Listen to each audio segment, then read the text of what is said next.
ஒரு செம்பு தண்ணி எடுத்துக்கங்க. அத தோசைக்கல்ல ஊத்தி அதுக்குன்னு வழக்கமா ஒரு விளக்கமாறு வச்சிருப்பீங்கல்ல? ஆமாங்க.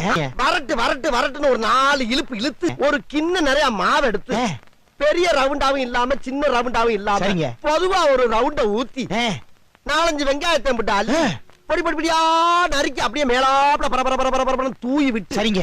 ஒரு நீளமான கேரட் எடுத்து அதையும் பொடி பொடியா நறுக்கி சரிங்க. அப்படியே மேலாப்ல பரபர தூவி விட்டு 16 கரண்டி நெய் எடுத்து சரிங்க. அதுல 6 கரண்டி நெய்ய உள் சைடு அப்படியே லேசா விளாவி விட்டு சரிங்க. 10 கரண்டி நெய்ய தோசைக்கு வெளி சைடு அப்படியே மேலாப்ல விளாவி விட்டு சரிங்க.